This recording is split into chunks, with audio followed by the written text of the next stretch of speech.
오늘 말씀의 주제는 벼랑 끝에서 해야 할 세 가지 결단입니다. 벼랑 끝 한계를 말합니다. 고린도후서에 사도 바울께서 아시아에서 당한 고난을 너희가 알기를 원한다. 사회 소망까지 끊어지고 사형 선고를 받은 것 같았다. 그렇게 말씀하셨던 그런 경험을 말합니다. 우리 인생 살다 보면 평생 한 몇 번 이런 위기를 경험한다고 할 수 있겠습니다. 혹 지금도 그런 벼랑 끝에서 극한의 한계 가운데 주님 찾아오신 분도 계실 것입니다. 이 벼랑 끝에서 원망하고 불평하고 걱정하고 낙심하고 우울해하고 하는 것 전혀 도움이 안 됩니다. 소용이 없습니다. 오히려 마음을 굳게 다지고 강건하게 마음을 먹고 세 가지 결단을 해야지 벗어날 수 있고 이길 수 있고 승리할 수 있습니다. 오늘 그 세 가지를 나눠보겠습니다. 첫째는요, 보이는 것이 아닌 믿음으로 보겠다는 결단을 하셔야 됩니다. 나는 눈에 보이는 대로 보지 않겠다. 나는 믿음으로 보겠다. 하나님이 보시는 대로 보겠다 하고 결단하셔야 됩니다. 말로써 결단하셔야 됩니다. 먼저 마음속에 여러 말이 들어옵니다. 그 의심의 말, 걱정의 말, 그 모든 소리가 잠잠해질 때까지 나는 보이는 것으로 보지 않고 믿음으로 보겠다. 하나님의 눈으로 보겠다. 이렇게 결단하셔야 됩니다. 9절 보시면 하나님께서 엘리야에게 일어나 시돈에 속한 사르밧으로 가서 거기 머물라. 내가 그곳 가부에게 명령하여 내게 음식을 주게 하였느니라. 이렇게 말씀하셨습니다. 엘리야는 믿음으로 사르밧까지 갔습니다. 성문에 이를 때 한 가부를 만나게 됩니다. 그런데 나뭇가지를 줍는 가부를 만납니다. 너무나 가난해서 스스로 손수 나뭇가지를 주우려고 나온 여인이었습니다. 순종해서 이 사르밧까지 왔습니다. 지난주 말씀드렸습니다만 그리 시냇가가 말랐을 때 그래도 움직이지 않았습니다. 하나님이 책임지신다. 상황이 이렇게 말랐지만 그래도 하나님이 나를 책임지신다 하고 믿음으로 기다렸습니다. 그러자 하나님이 드디어 말씀하셨습니다. 사르밧으로 가라. 그곳에 너를 먹일, 너를 공개할 한 사람이 있다. 내가 한 가부를 명령해서 너에게 말했느니라. 이렇게 이야기를 해주셨습니다. 그래서 믿음으로 사르밧이 어느 정도 거리였습니까? 대구에서 부산 가는 거리입니다. 죽을 똥 살똥 도보로 걸어서 왕에게 숨어서 그래 살똥 죽을 똥 가지 않았겠습니까? 그렇게 이르렀는데 나온 여인이 주님께서 말씀하신 여인이 자신을 먹일 여인이 아주 가난한 가부 손수 나뭇가지를 주우러 나올 수밖에 없는 그런 가부였습니다. 이런 상황만 보면 엘리야에게 위로가 되었겠습니까? 격려가 되었겠습니까? 전혀 위로나 격려가 되지 않는 상황입니다. 보이는 것만 보면. 근데 이 여인의 말을 들어보면 더 과간입니다. 11절, 12절입니다. 그가 가지러 갈 때 엘리야가 그를 불러 이르되 청하건대 내 손에 떡 한 조각을 내게로 가져오라. 그가 이르되 당신의 하나님 여호와께서 살아계심을 두고 맹세하노니 나는 떡이 없고 다만 통에 가루 한 움큼과 병에 기름 조금뿐이라. 내가 나뭇가지 둘을 주워다가 나와 내 아들을 위하여 음식을 만들어 먹고 그 후에는 죽으리라. 그래도 모르기 때문에 그래도 떡은 있겠지 하고 떡을 갖고 와라 이래 얘기했는데 말하는 소리를 들어보니 어떻습니까? 이런 얘기 들으면 가슴이 탁 박힙니다. 떡은 없고 가루에 한 움큼 있는데 이제 나뭇가지 주워다가 불 피워놓고 떡 한 덩이 만들어서 아들과 먹고 죽으려고 자살하려고 이 이야기를 하고 있는 것입니다. 목사는 성도들을 신방하고 또 상담하고 문제를 듣고 기도를 해줍니다. 목사가 보이는 대로 상담하고 보이는 대로 신방하고 들으면 목사가 죽습니다. 목사가 죽습니다. 목사는 우리 성도님들 기쁜 일 있을 때 목사한테 전화 좀 많이 해주십시오. 제 영도 살아야 되거든요. 근데 목사는 어려운 일 있을 때 기도해 주세요. 우리 목장도 마찬가지입니다. 그죠? 예. 목장도 기쁜 일이 많이, 나눠줘야 되겠는데, 어려운 일 있을 때 기도 제목 낸단 말입니다. 그 얘기 딱 들으면 어떻습니까? 보이는 대로 보면 숨이 턱 막힙니다. 목사님, 부모가 이혼했어요. 이제 어떻게 합니까? 턱 막힙니다. 목사님, 실직했습니다. 턱 막힙니다. 아무리 찾아다녀도 직장이 없습니다. 40대에 실직해서 어디로 갈 수 있겠습니까? 애들 막 이제 자라고 학원 보내야 되고 먹고 살아야 되는데 어떡합니까? 그 소리 들으면 턱 하고 숨이 막힙니다. 설상가상도 있습니다. 한 번은요, 어린 아들이 초등학교 때 백혈병에 걸려서 1년 투병하고 죽었습니다. 교회가 엄청나게 기도하고 위로했습니다. 그러나 몇 년 후에 그 아버지가 또 대장암인가로 걸려서 죽습니다. 그 집사님한테 찾아가서 집사님 하나님 믿으시죠? 하나님 붙들고 우리 함께 기도합시다 했더니 하시는 말씀이 목사님 다 해봤습니다. 위로하지 마세요. 위로하지 마세요. 다 해봤습니다. 그 말씀하시는데 할 말이 없는 거예요. 보이는 곳으로만 보면 답이 안 나옵니다. 뭐라고 얘기하겠습니까? 엘리야가 지금 이런 심정입니다. 주님 믿고 사르밧까지 왔는데 한 가부를 통해서 너를 먹일 것이라고 말씀하셨는데 떡 한 덩이 갖고 오랬더니 떡은 없고 가루 한 움큼 있는데 지금 이제 떡 만들어서 아들하고 나눠 먹고 마지막 식사하고 죽을 겁니다.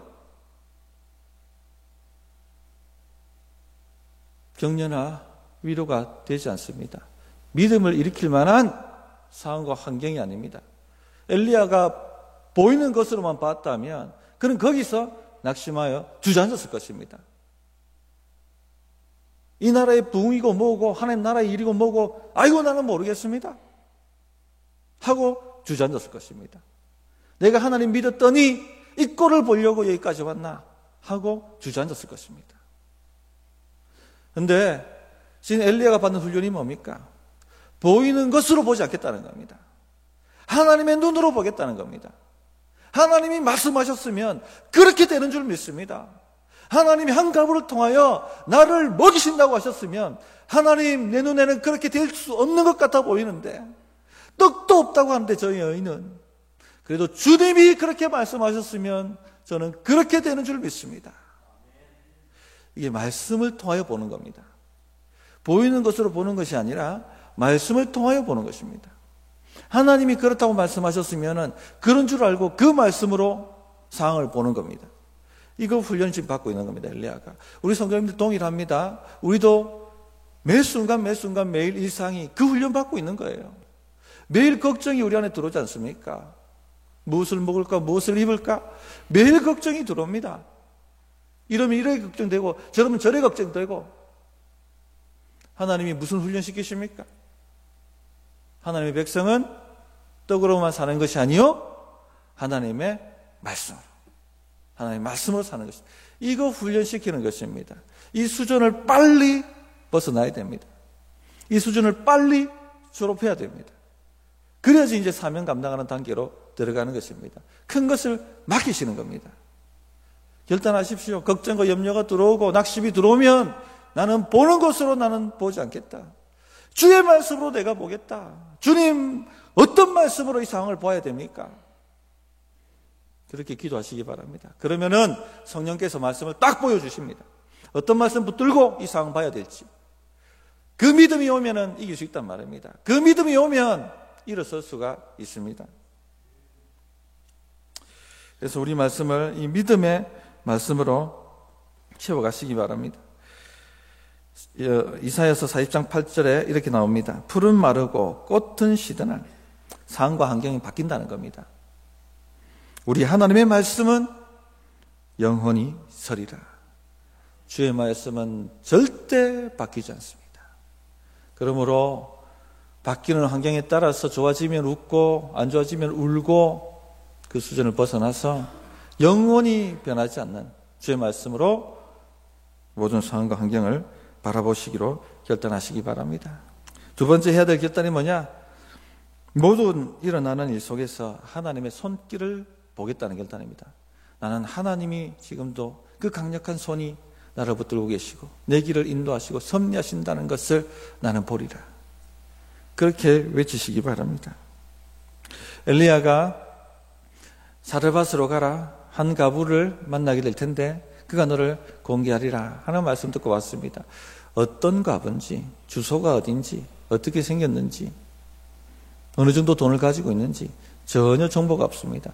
그냥 믿고 가라고 말씀하셨습니다. 지난주 말씀드렸습니다만 하나님께서 우리를 이끄실 때 전체를 보여주시지 않습니다. 딱 발 앞에 여기까지. 그럼 믿고 가는 겁니다. 그 다음 단계 열립니다. 믿고 움직이면 그 다음이 열리고 믿고 움직이면 그 다음이 열리고 그렇게 하나님이 우리를 인도하시는 것입니다. 다 보여주고 가라 하면 누가 못 가겠습니까? 누가 못 하겠어요?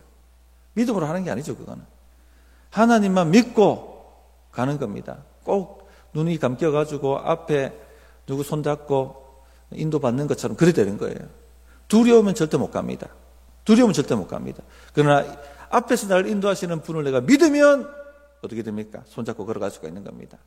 어디를 가든지 걸어갈 수가 있는 것입니다. 주님은 그렇게 우리를 인도하십니다. 그래서 엘리야는 무작정 사르밧으로 갔습니다. 그랬더니 아니나 다를까. 그가 일어나 10절입니다. 사르밧으로 가서 성문에 이를 때에 한 가부가 그곳에서 나뭇가지를 줍는지라. 히브리어 본문에 보면 보라 하는 단어가 들어가 있습니다. 여기 번역이 안 돼 있는데 이럴 때에 보라 한 가부가 그곳에서 나뭇가지를 줍는지라. 우연이 아니라는 얘기입니다. 보라 순종하여 가보라. 그러면 보게 될 것이다. 보라 한 가부가 나와서 나뭇가지를 줍는지라. 우연이 아니라는 얘기입니다. 엘리야도 누군지 몰랐습니다. 그 당시에는 전쟁이 많았기 때문에 많은 가부들이 살았습니다. 근데 하나님, 누가 나를 공개할 사람입니까? 모르고 갔습니다. 그런데 순종하여 성문에 이르니까 그때에 바로 한 가부가 나오더라는 것입니다. 그 가부도 자신이 누구를 공개할지 몰랐습니다. 전혀 아는 바도 없고 들은 바도 없습니다. 근데 이런 상황 속에서 하나님의 손길을 보셔야 돼요. 하나님이 지금 움직이고 계시구나. 안 좋은 상황이잖아요. 너무나도 안 좋은 상황인데 하나님의 손길이 전능하신 그 능력의 손이 움직이고 계시구나 하는 것을 볼 수 있어야 됩니다. 그렇게 보기로 결단하셔야 되는 겁니다. 세상에 우연은 없습니다. 그 여인이 나온 것도 하나님께서 그 걸음을 인도하셨기 때문에 나오는 것입니다. 우리 삶에 일어나는 여러 가지 일들 절대 우연은 없습니다.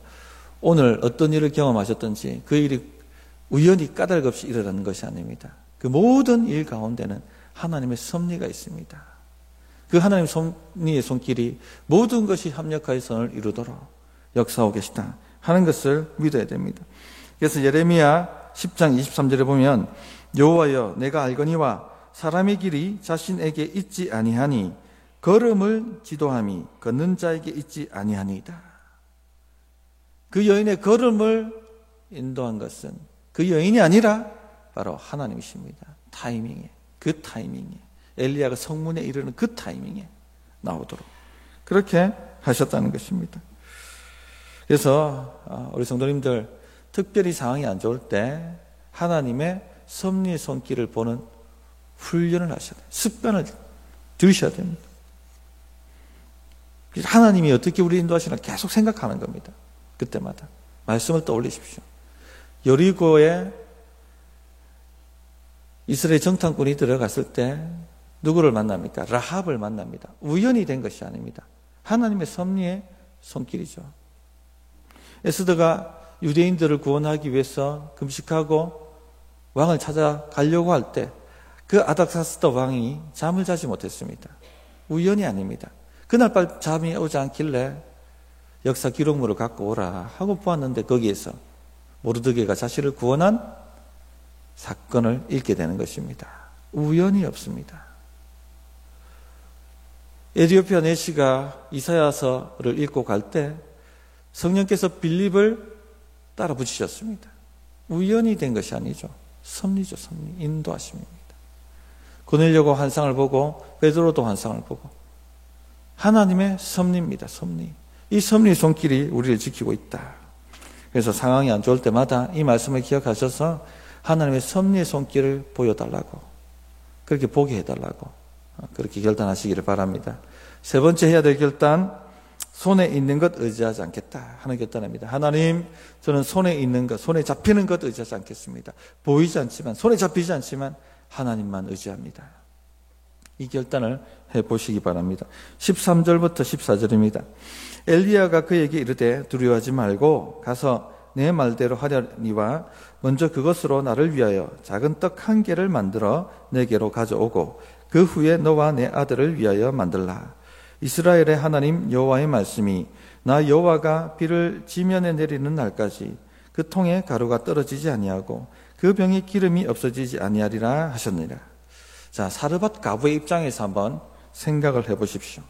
상황이 좋아진 것입니까? 안 좋아진 것입니까? 선지자란 분이 왔어요. 하나님의 선지자란 분이. 상황이 좋아져야 되지 않습니까? 근데 그 선지자가 뭐라고 요구합니까? 네 자녀를 위해서 만들지 말고 가가지고 나를 위해서 만들어서 떡을 갖고 오라. 그러면 하나님이 복 주실 것이다. 지금 이런 얘기를 하고 있지 않습니까? 우리 성도님들 이 얘기를 들었다고 상상해 보십시오. 우리가 사르밧 가부라고 생각해 보십시오. 어이가 없지 않습니까? 어이가 없잖아요. 뭐? 자기를 위해 떡을 만들어 달라고? 미쳤나 이게? 이런 마음이 막 올라오지 않겠습니까? 하나님 이래 야박하시나? 이런 마음이 올라오지 않겠습니까? 아니, 주의 종이 왔으면 복이 와야 되는데 상황이 이렇게 안 좋아질 수가 있습니까? 솔직히 우리가 그 가부의 입장이라 한다 할지라도 순종하기 힘들었을 것입니다. 그죠? 저도 자신 없습니다. 부모는 누구한테 눈이 뒤집힙니까? 자식 문제에 눈이 뒤집어집니다. 지금 내 자식이 지금 굶어 죽고 있는데, 지금 내 자식이 굶어 죽고 있는데, 이 자식의 떡을 가지고 선지자에게 달라고? 우리 성도님 자신 있습니까? 주님이 자식 입에 들어가는 것 나에게 바치라고 한다면은 주님께 바칠 자신이 있습니까? 힘듭니다. 결단을 하셔야 돼요. 결단을.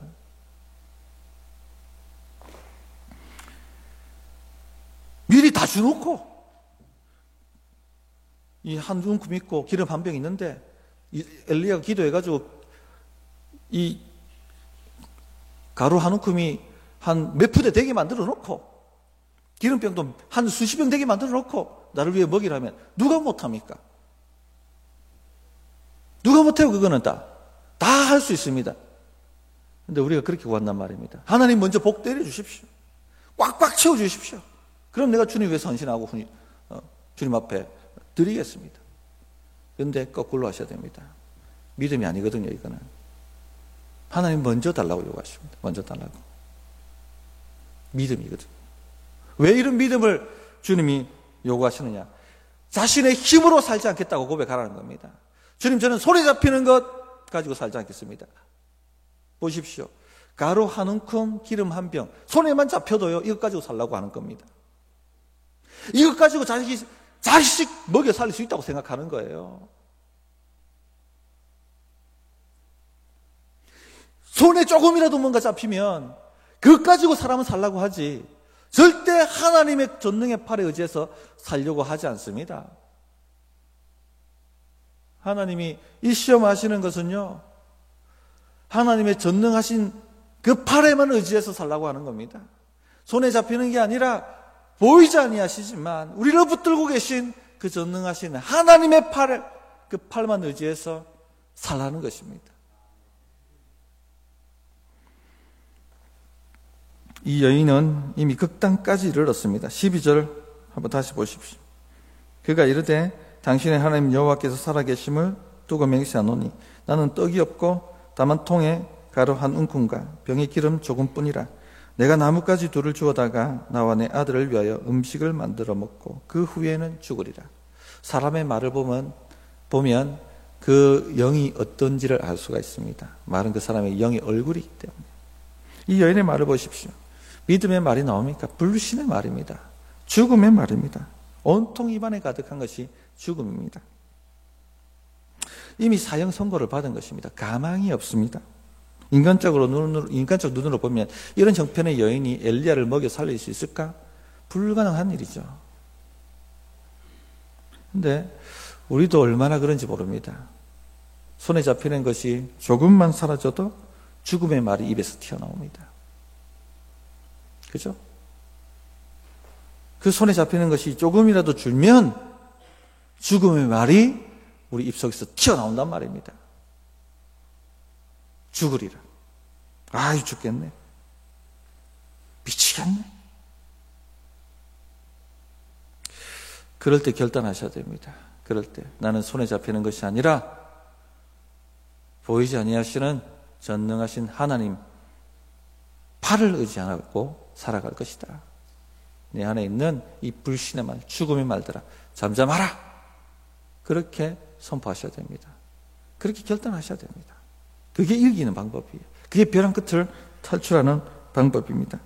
하나님 손에 작은 가루라도 붙들리면요, 비가 올 때까지 마르지 않고 나옵니다. 주님의 손에 작은 기름병이라도 잡히면요, 비가 올 때까지 마르지 않고 불어나게 되어 있습니다. 주님 손에 오병이어라도 붙들리면 5,000명 먹이고 12광줄이 넘치도록 남게 만들어 주실 수가 있습니다.